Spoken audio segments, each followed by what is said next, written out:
Absolutely. I think that going back a little bit, you can get overwhelmed right now and say, oh, shoot, it's too late for me to prepare. Things are already happening.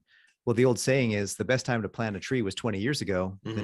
The next best time to plant the tree is today. So Mm-hmm. life has a way of going in cycles. You might not be prepared for this one, but if you start today, you'll definitely be prepared for the next one. And I promise there will be a next one, whatever that may be.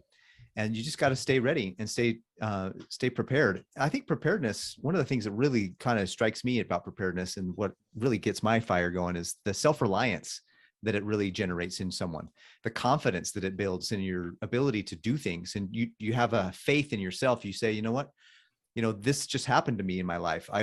Some people will be victims and they'll say to themselves, I don't know how to, oh no, I don't know what happened. I don't know how to fix it.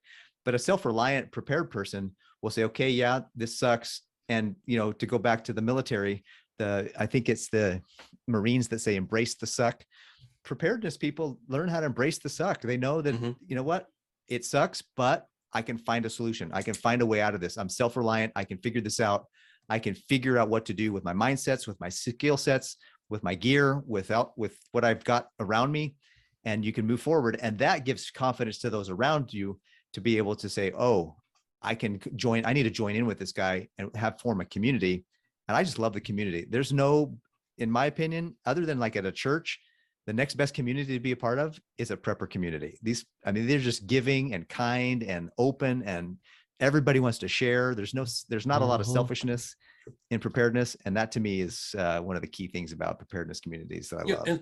And also it's the people tend to blame others for their situation and their problems, right?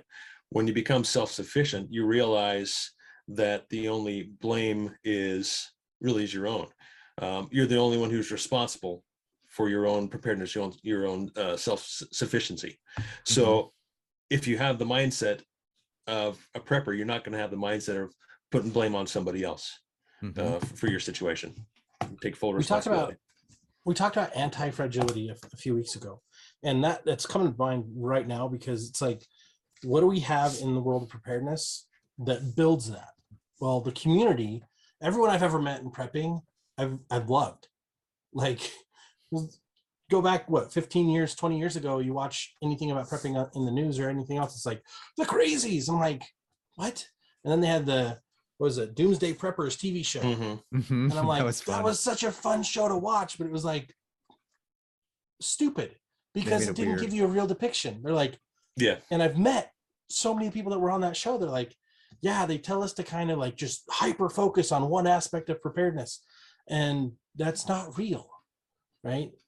But here's the thing is the people that I've met, just like you guys have talked about, they're kind, they're compassionate. They want to teach you. They want to help you. Yeah, there's some that are like OPSEC. They don't talk to anybody. They won't do anything. But like, that's the minority in preparedness. The majority, especially like out here in Utah, they want to help. They want you to know. They want to enable you to have the solutions. They want to enable you to get the education. They want to help you get to a better position. And it's like, it's no longer a blame game. It's an accountability structure where you're like, my family's going to need X, Y, Z if this happens. I know what it is. I now know what to do to go get it.